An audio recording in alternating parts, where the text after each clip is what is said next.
IMC जो है ना वो क्या करती है, आपको सम्मान देती है, वो आपको एजुकेशन देती है और आपको पैसा भी देती है।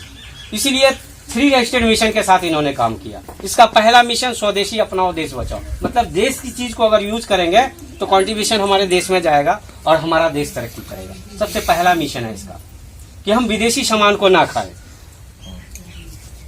अब विदेशी सामान का थोड़ा सा मैं चर्चा कर लेता हूँ। हम लोग यहाँ पे बैठे हुए जितने भी आदमी हैं, मैं सारी की बात नहीं करता हूँ, बहुत सारे लोग हैं जो ऊपर उच्च क्वालिटी के सामान भी यूज करते हैं, लेकिन आमतौर पे हमारे समाज में लाइबा और लक्स साबुन को यूज करते हैं, जिसको हम लोग नहाने का साबुन मानते हैं, जबकि वो आपके नहाने का साबुन नहीं है। हमारे हिंदुस्तान में 3 प्रकार की सौंफ बनती है और पहला सौंफ बनता है कार्बोलिक सौंफ। आज मैं बड़ा अच्छा जानकारी देने वाला हूँ आप लोगों को। पहला सौंफ बनता है कार्बोलिक सौंफ, जो जानवरों का नहाने का साबुन होता है। दूसरा सौंफ बनता है टॉयलेट सौंफ, जो हम लोग लेटिंग करके आते हैं तो हाथ धोने का काम होता है। और तीसरा सौंफ बनता है बाथ सौंफ। और अपने यहाँ 87 रुपए से जो ऊपर का साबुन, जो डब और पियर्स को यूज करते हैं, वो भी आपको 100% बाथ सौंफ मिलेगा। लाइबा और लक्स की तो बात ही छोड़ दीजिए। और ये हिंदुस्तान लीवर लिमिटेड की कंपनी है और बहुत चालाक कंपनी है। ये हॉलैंड की कंपनी है, जिस देश में जाती है उसी देश का नाम रख लेती है। अगर ये पाकिस्तान चला गया तो पाकिस्तान लीवर लिमिटेड, हिंदुस्तान में आ गया तो हिंदुस्तान लीवर लिमिटेड, चाइना चला गया तो चाइना लीवर लिमिटेड। और ये अपने प्रोडक्ट पे लिखती है, क्योंकि हमारे यहाँ IDSA का जो मेंबर होता है, इंडियन डायरेक्ट सेलिंग एसोसिएशन, उससे ही होके सारा प्रोडक्ट निकलती है। क्योंकि इंडिया में वो गाइडलाइंस ऐसा है, वो कहती है कि आप जिस चीज को बनाते हो मेरे द्वारा आपको सेटिस्फाई करना पड़ेगा। तो जब ये साबुन वहां से गुजरती है तो ये अपने प्रोडक्ट कंटेंट के बारे में लिखता है। ये अपने कंटेंट पे लिखता है तो बारीकी अक्षर में लिखता है। जहाँ पे मैन्युफैक्चरिंग लिखा हुआ होता है ना, वहाँ पे लिखा होता है यूज फॉर, तो वहाँ पे लिखा होता है टॉयलेट सौंफ ग्रेड 3 67%। अगर आपके पास कोई वो है खोलिया तो ले आइएगा, या आप लोग बाद में भी देख सकते जी, उसपे टॉयलेट उसपे लिखा हुआ होता है, वो लिखती है।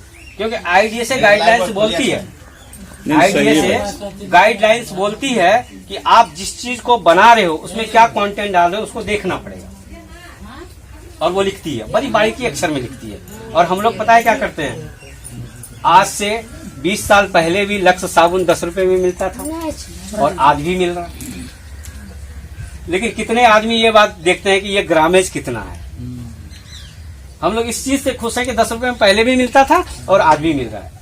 लेकिन 10 रुपए में पहले कितना बड़ा साबुन मिलता था और आज कितना छोटा मिल रहा है, इसके ऊपर कोई केयर नहीं करता, क्योंकि हम लोग गरीब हैं।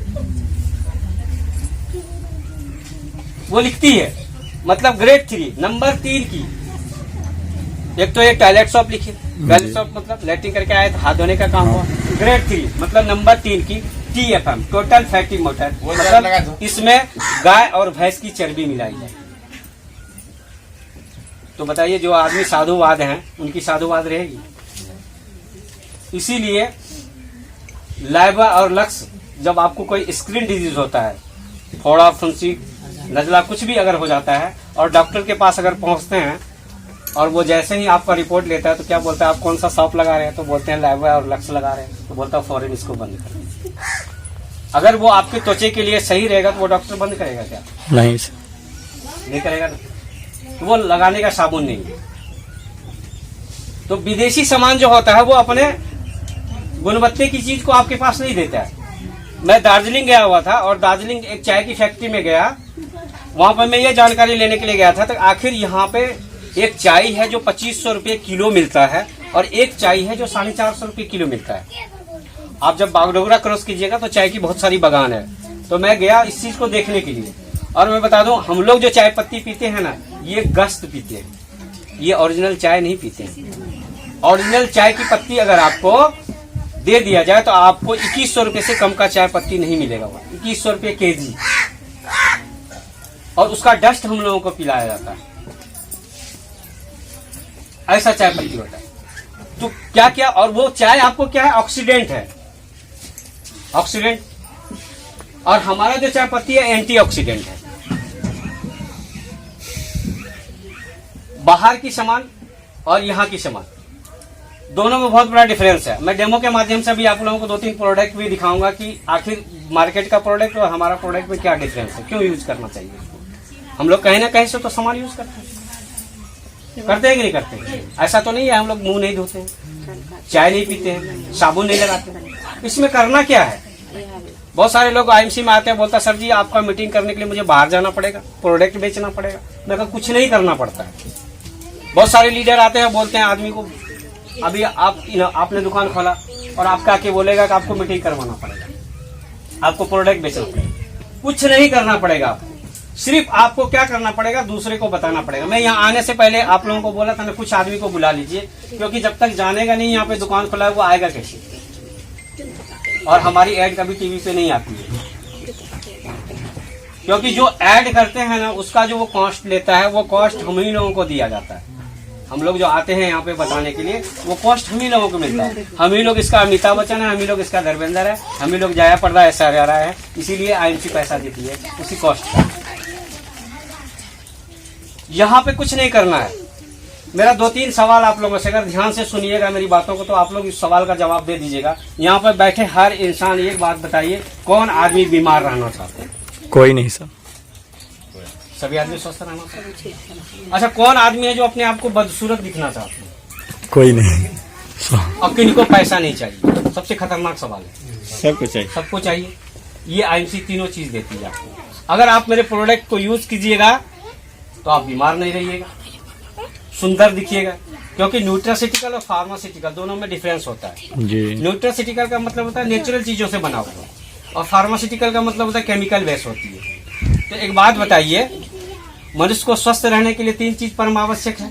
पहला हवा, जिसके बगैर हम लोग 5 मिनट में रह सकते हैं। दूसरा है पानी, और तीसरा है भोजन। ये तीनों अगर आप लोग शुद्ध ले रहे हैं क्या? नहीं सर। हवा की अगर बात करते हैं तो हमारे इस WHO ने सर्वे किया है, आयुर्वेदा ऑफ इंडियन ने सर्वे किया है 2020 में। उन्होंने सर्वे किया है कि इस हवा में 7000 विषाणु तैर रहा है, और बिहार की धरती पे जो कोई व्यक्ति सुपारी तक नहीं खाता है फिर भी वो 3 सिगरेट पी रहा है। ये मैं नहीं, रिसर्च ऑफ WHO बोल रही है। और बम्बई और दिल्ली की अगर बात करते हैं तो 7 सिगरेट। इसीलिए हमारे समाज में अगर कोई व्यक्ति सुपारी नहीं खाता तो फिर उसको कैंसर हो जाता है। यही रीजन है। आज से 25 साल पहले की बात कर लीजिए, कहीं कहीं पे ये सुनने के लिए मिलता था कि किसी गांव में कैंसर है। 4-5-10 किलोमीटर के डिफरेंस में मिलता था कि फलाने गांव में एक कैंसर का पेशेंट है। लेकिन आज की नौबत देख लीजिए। और ये 2025, बड़ी दुखद के साथ मैं कह रहा हूं, 2025 में आपको इस भारत देश को मधुमेह की राजधानी बनाने जा रही है। डायबिटीज की, शुगर का राजधानी बोलने के लिए जा रहा है, क्योंकि 20 साल का लड़के का 14 साल के लड़के को डायबिटीज होना स्टार्ट है। उसका मेन रीजन यही है कि हमारा जो खाने पीने का चीज है, हमारा जो रहन सहन का चीज है, इसमें आपको टॉक्सिन की मात्रा हो जाना। तो हम लोग हवा भी सही से नहीं ले रहे। पानी की बात करते हैं तो हर साल बाढ़ पानी आती है, और खाने की अगर बात करते हैं तो हर रोज यूरिया, कैल्शियम, पोटास, मैग्नीशियम वही चीज खा रहे हैं। मतलब अगर कोई मनुष्य पूरे दिन में 600 ग्राम भोजन कर रहा है तो 200 ग्राम यूरिया खा रहा है। इसीलिए हर किसी का यूरिक एसिड बढ़ा हुआ। तो शुद्ध जिंदगी हम लोग नहीं जी रहे। और हम लोगों को स्वास्थ्य भी चाहिए, सुंदरता भी चाहिए, और पैसा भी चाहिए। तो अगर ये तीनों चीज चाहिए तो आपको कुछ नहीं करना है। रोज जो आप कर रहे हैं उसमें थोड़ा सा चेंज कर देना। कॉलगेट करेंगे, दातुन की व्यवस्था है तो ठीक है, नहीं तो हमारे पास बना हुआ है ऑलरेडी। उसमें हर्रा, महरा, मुलौठी, लौंग, इलायची सारा चीज डला हुआ है। अगर बच्चा घोट भी लेगा तो उसको गैस बनना बंद हो जाएगा। क्योंकि मार्केट का जो भी प्रोडक्ट आपने यूज करते हैं, जो भी आप पेप्सोडेंट या जो भी कॉलगेट है उसमें लिखा हुआ होता है use for 7 years child not allowed. मतलब 7 साल के बच्चे को आप इसको यूज नहीं करवा सकते जी, क्योंकि उसमें एस्ट्राइड नाम का एक केमिकल होता है जो आपको, आपके सेहत के लिए बड़ा खतरनाक है। अगर उस एस्ट्राइड नाम की केमिकल को आपके जीभ पे अगर एक बूंद से भी कम रख दिया जाए तो वहीं पे कैंसर हो जाता है। तो फार्मास्यूटिकल में ये चीज है। हम लोग सारी चीज गंदा चीज ले रहे हैं। और फिर खाने के लिए, मैं एलोपैथ की बुराई नहीं कर रहा हूँ, डॉक्टर साहब बैठे हैं यहाँ पे, बुराई नहीं। एलोपैथ कंडीशन लो, लेकिन इमरजेंसी कंडीशन, अगर किसी का एक्सीडेंट हो गया तो ले लो जी। वहाँ पे एलोपैथ ही काम करेगा, आपको आयुर्वेद काम नहीं करेगा, क्योंकि Ayurveda is the late process जी सर। ये स्लोली काम करता है, लेकिन जड़ पे करता है। और वहाँ तुरंत उपचार चाहिए। जी वहाँ तुरंत उपचार चाहिए। एक्सीडेंट हो गया तो वहाँ पे आपको लेना पड़ेगा। उस टाइम आपको एलोपैथी काम करेगा। इमरजेंसी के लिए हुआ इमरजेंसी सर। काम करें। तो मेरा कहने का मतलब है कि अगर कीचड़ से आप कीचड़ साफ नहीं कर सकते हैं, आपने हवा भी दूषित लिया, पानी भी दूषित लिया, भोजन भी दूषित लिया, केमिकल वाला सारा चीज खाया, टॉक्सिन अपने अंदर लाया, और फिर उसको ठीक करने के लिए भी फार्मास्यूटिकल ले रही है। मतलब कीचड़ से कीचड़ साफ नहीं किया जा सकता, उसके लिए पानी चाहिए। इसीलिए एलोपैथ कंडीशन में अगर किसी का भी ट्रीटमेंट होता है तो उसको लाइफ टाइम ट्रीटमेंट किया जाता है। अगर आपको बीपी हो गया तो ये बोलेंगे सर आपको जीवन भर दवाई खाना है। डायबिटीज हो गया तो जीवन भर डायबिटीज होते हैं। एक आपको अनुवांशिक डायबिटीज होता है, एक आपको मतलब हो गया। तो जो अनुवांशिक डायबिटीज होता है उसके ऊपर आप कंट्रोल बहुत देर के बाद होता है, क्योंकि वंशज गुण के हिसाब से हो जाता है। जी। ऐसे जो आपको डायबिटीज हो गया वो डायबिटीज आपकी छूट सकती है। वंशावली वाली डायबिटीज बड़ा टाइम लेता है छूटने में। शुगर एवे टेबलेट और 10 पीस आपको एस्प्रिलिन टेबलेट और 10 पीस शुगर एवे भेज देना मेरे पास। बस। कॉस्ट बता देना, तुम पैसा मिल जाएगा तुमको। और कभी आप जाइएगा उनके पास, क्योंकि आर.के. मोदी भी डायबिटीज पेशेंट आदमी, और वो जेविन और M2 अफोर्ड नहीं खाते हैं, वो आयुर्वेद लेते हैं। ये बात उन्होंने मुझे केबिन में ले जाके बोला देखो मैं तो एलोपैथ का डॉक्टर हूँ, प्रिस्क्राइब तो एलोपैथी करता हूँ, लेकिन खुद का ट्रीटमेंट आयुर्वेद से होता है। क्योंकि उसके बहुत ही करीबी डॉक्टर कंपाउंडर है घनश्याम जी, जो मेरे दोस्त हैं, और उनसे अब फैमिली मैटर जैसी बात होने लगी डॉक्टर साहब। तो बोले ठीक है आप यही अपनी मम्मी को देते रहना, और वही चीज मैं दे रहा हूँ और वही चीज मैं भी खा रहा हूँ। तो पहला चीज ये है कि हम लोग स्वदेशी चीज यूज करेंगे। दूसरा चीज है कि आयुर्वेद यूज करेंगे। आयुर्वेद इसलिए यूज करेंगे, आप ये देखा होगा, आप ये देख लीजिए, इनकी जिंदगी और हमारी जिंदगी में बहुत बड़ा डिफरेंस है। क्योंकि इनकी यहाँ तक दूध में डूबती थी, हमारी नाखून डूब जाए तो बहुत बड़ी बात जी। है। तो ये अभी भी स्वस्थ है, कुर्सी पर बैठे जमे हुए हैं, यूरिया वाला डूबेगा। अभी भी देख लीजिए ये कितने शांति से बैठे हुए हैं, क्योंकि इनका जीवन जब जवानी था ना, कबड्डी और छूर में चला गया, और हम लोगों का व्हाट्सएप और मोबाइल में चला रहा था। तो इनकी जिंदगी और हमारी जिंदगी में बहुत बड़ा डिफरेंस है। इसीलिए ये लोग 100-125 साल तक जीते थे, और हमारी कहानी 70 पे खत्म हो रही है। और आने वाला टाइम हमारा बच्चे का 30 साल में नाती पोता सब होके खत्म हो जाएंगे। क्या ये सिलसिला चलना चाहिए? नहीं सर, नहीं चलना चाहिए। इसीलिए हमको आयुर्वेद लेना पड़ेगा। अगर हम भी 100-125 साल की कैटेगरी में आना चाहते हैं तो आयुर्वेद आपको लेना पड़ेगा। तीसरी बातें हैं कि दुकान बदलो जीवन बदल जाएगा। आप लोग इसको कलयुग मानते हैं ना? जी सर। लेकिन मैं इसको मिलावटी युग मानता हूँ, मिक्सचर। क्योंकि हल्दी में ईटे का बुरादा मिलाया जा रहा है, धनिया में घोड़े का लीद मिलाया जा रहा है, मिलाता है। और अगर गोल मरीच की बात करते हैं तो उसमें जामुन पपीते का बीज मिलाया जाता है। इसीलिए इसको मैं मिलावटी युग बोलता हूँ। यहाँ पे क्या है, आपको शुद्ध चीज मिलेगी। आप मेरी हल्दी को उठा के ले लीजिएगा, एक डेमो करिएगा। हल्दी का डेमो करेंगे सर जी। अभी कर लेना है। जी। मेरी भी हल्दी को पानी में डालिएगा और मार्केट की हल्दी को भी पानी में डालिएगा, और उसमें भी हम मिलाएंगे और इसमें भी मिलाएंगे। मेरा हल्दी का रंग हल्दी जैसा ही रहेगा और मार्केट का रंग चेंज हो जाएगा, क्योंकि 1 किलो हल्दी में 20 ग्राम करक्यूमिन होता है। यहाँ पे बैठे सभी आदमी ये जानते हैं कि अगर दूध में हल्दी मिला के पिया जाए तो उसको सांस संबंधित रोग नहीं होता है। जी। लेकिन साला अमेरिका इतना तेज है, 2016 में इस चीज को पेटेंट करवा लिया। बोला हमने साबित किया कि दूध में हल्दी डाल के पीने से सांस संबंधी रोग नहीं होता। 2016 में पेटेंट करवाया। यानी जो चीज हमारा बाप दादा 100 साल पहले से जानता था उसको वो पेटेंट करवा रखा। इतना चालाक है। और आपको मैं बताऊं 2045 की बात है, आपके इंडिया से सारी नीम कट के जाएगी। क्योंकि बता देते हैं यूएसए के आयुर्वेद स्टॉल पे 1 फीट का दतमन का कीमत 927 रुपया है। नीम का रतन। नीम का दतमन।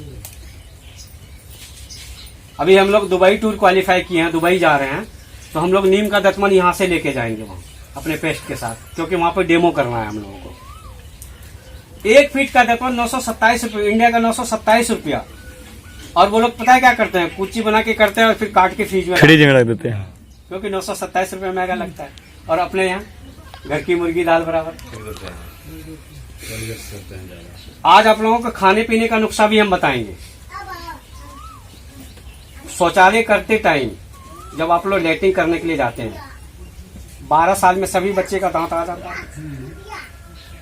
अगर शौचालय करते टाइम अपने दांतों पे दांत चढ़ा के अगर शौच करेंगे तो मैं बता देता हूँ, जब वो मरेगा ना तो 3200 दांत लेके मरेगा। ये रिसर्च किया हुआ। हम लोग आयुर्वेद का जब ट्रेनिंग लिया उसमें भी ट्रेनिंग दिया है। मतलब शौचालय करते टाइम अपने दांत को दांत चढ़ा के रखना है, क्योंकि शौचालय करते टाइम आपकी जितनी भी नस नाड़ियां हैं ना वो जगती है, और जब ये कंपन पे बैठा हुआ रहता है तो आपकी यहाँ भी बालों के बराबर बराबर नस है। आप लोग ये बात सुने होंगे कि कोई लेटरिन करने के गया और ब्रेन हेमरेज हो गया। हेलो। क्योंकि उस टाइम क्या होता है, जिस आदमी का कोलेस्ट्रॉल ज्यादा हो जाता है, कोलेस्ट्रॉल में क्या होता है कि ब्लड का मोटाव हो जाता है, और हमारे मस्तिष्क में जो होता है बाल के बराबर बराबर नस है, और जब वहाँ पे ब्लड पुष्प नहीं होता है तो वही ब्लड क्लॉटिंग हो जाता है, जिससे ब्रेन हेमरेज हो जाता है। तो शौच करते टाइम अगर अपने दांतों को दांत चढ़ा के रखेंगे तो हमारा बत्तीसा कभी खराब नहीं होने वाला। जानते थे पहले आप लोग? नहीं सर। अब आपको 2-3 नुस्खा मैं बताने जा रहा हूँ, उसके बाद मैं डेमो करके दिखाऊंगा और आपका आधा घंटा मैं बर्बाद करूंगा। अच्छा एक बात बताइए, आप लोगों को मेरे से बात करने में अच्छा लग रहा है कि नहीं लग रहा है? बहुत से लग रहे हैं। यहाँ पे बैठे सभी उम्र के व्यक्ति हैं, कोई व्यक्ति उठ के हमको ये बता दीजिए कि आपका खाने पीने का सिस्टम क्या है, कैसे खाना खाना चाहिए, खाना कैसे खाना चाहिए। मैं इसलिए ये जानकारी दे रहा हूँ क्योंकि मैं आयुर्वेद प्रोफेशनल आयुर्वेद से हूँ और मैं इस चीज के बारे में हर जगह जाके बोलता हूँ कि हमारा उम्र 40 साल हो गया, 45 साल हो गया, 50 साल हो गया, छोटे बच्चे भी यहाँ पे बैठे, उनको यही पता नहीं कि हमको खाना कैसे खाना है, इसलिए तो हम बीमार हैं। इसलिए हम बीमार हैं कि हमें खाने का पता ही नहीं है, जिससे हमारा ये अनमोल कीमत वाली चीज सही रहेगा, उसके बारे में हमको सिस्टम ही नहीं पता है कि हमको उसको डोज कैसे देना है। मोटरसाइकिल में तेल डालते हैं ना, रिजर्व लगने के बाद पता चल जाता है ना उसमें तेल डालना है, पेट्रोल डालते हैं उसमें, डीजल नहीं डालते हैं सर। तो हमारा जो ये सिस्टम है ये भी तो एक पेट्रोल से चल रही है ना, कैल्शियम मिनरल्स प्रोटीन इसी के ऊपर चल रही है। तो हमको डोज के बारे में पता होना चाहिए। मतलब सुबह का खाना कैसे खाना है इसको सीख लीजिए। सुबह का खाना कैसे खाना है, राजा की तरह। सुबह का खाना राजा की तरह, शाम दोपहर का खाना राजकुमार की तरह, और शाम का खाना भिखारी की तरह। मिले तो भी ठीक, ना मिले तो भी ठीक। जी। सुबह ज्यादा खाना क्यों खाना है इसके बारे में बता रहा हूं। सुबह ज्यादा खाना इसलिए खाना है कि सुबह आपको 6 बजे से लेके 7:30 पौने 8 बजे तक आपका जो लार्ज एक्सटेंशन एंजाइम होता है, खाना पचाने का जो पाचक रस होता है, वो आपके शरीर में 100% बनता है। उस टाइम आप मक्के का भी भूंजा खा लीजिए तो पचेगा वो, क्योंकि भूंजा हम लोग तो सूखा ही खाते हैं ना, तो उसको लार में मिलती है जाके, जिसको लार एक्सटेंशन एंजाइम बोलते हैं। तो वो जब आपके उस रस में मिलेगा तो उसको पाच्य क्रिया में सुपाच्य होता है वो। इसीलिए सुबह का खाना राजा की तरह, और राजा को पता है क्या होता है, जो चीज पसंद आता है भरपूर। तो सुबह आप लोग भरपूर खाना खाया कीजिए। दोपहर का खाना राजकुमार की तरह, यानी राजकुमार को जो चीज पसंद आता है वही खाता है, क्योंकि हमारा लार्ज एक्सटेंशन एंजाइम जो है वो आपको 1/2 आधा बन गया 1 बजे से 3 बजे के बीच में। और शाम का खाना भिखारी की तरह, मतलब सूर्यास्त के बाद बनता ही नहीं है। सूर्यास्त के बाद आपको इस लार में एक्सटेंशन एंजाइम नहीं होता है, इसीलिए हमारे यहाँ मुनि महात्मा लोग सूर्यास्त के बाद भोजन नहीं करते हैं सर। यही साइंटिफिक रीजन, जैन धर्म में भी यही बताता है सूर्यास्त के बाद। लेकिन हम लोग उल्टा करते हैं। रात को हमारी कष्ट दीदी लोग खाते तो और उल्टा करती है, 12 बजे तक जब तक जोत बत्ती नहीं कर लेंगे तब तक खाएंगे नहीं, तब तक आपका लार एक्सटेंशन एंजाइम खत्म हो जाएगा, उसी को गैस बन जाता है 1 बजे के बाद। तो आज आप लोगों को खाने का तरीका पता चल गया। अब खाना खाते टाइम पानी पीना चाहिए कि नहीं पीना चाहिए, इसका नॉलेज जी। आप लोग ये तो सुना होगा ना कि भोजनों उपरांत श्वेत जल विष के समान हो। जी सर। खाना खाने के टाइम में पानी नहीं पीना है, तो बहुत सारे लोगों का सवाल खड़ा हो जाता है, अगर गला लग गया तो। जी। लगता ही है, उस स्थिति में तो पीना पड़ता है। तो पानी कैसे पीना है, अगर आप खाना खाते टाइम पानी आपको लेना पड़ गया तो उस पानी में थोड़ा सा गुड़ का टुकड़ा डाल दीजिए, शक्कर, क्योंकि सादा पानी नहीं लेना है। हाँ, शुगर वाली भी, मैं शुगर पेशेंट को भी गुड़ खिलाता हूँ, मैं खुद खाता हूँ। क्योंकि मैं बता देता हूँ, चीनी किस चीज से बनता है, गन्ने से।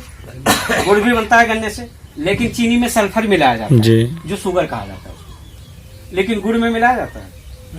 इसीलिए डायबिटीज के पेशेंट आदमी आज से गुड़ भी खाइए, रोटी के साथ खाइए शाम को गुड़, कोई दिक्कत नहीं। अगर गुड़ आप खाते हैं तो डायबिटीज पेशेंट को गुड़ खाने से एक फायदा बहुत ज्यादा होता है, क्योंकि डायबिटीज पेशेंट को कॉन्स्टिपेशन ज्यादा रहता है, कब्जियत रहती है, और गुड़ खाने से क्लियरेशन होता है और उसमें शर्करा की मात्रा नहीं होती है गुड़ में। अगर गुड़ को थोड़ा सा पका देते हैं तो डायबिटीज पेशेंट के लिए और फायदा वाला चीज है। गुड़ को कढ़ाई में डालिए, अब तो पका हुआ गुड़ भी मिल जाता है मार्केट में, उसको बोले पक्की गुड़ दीजिए, गुल्ला वाला, वो पका हुआ होता है, उसको खाइए।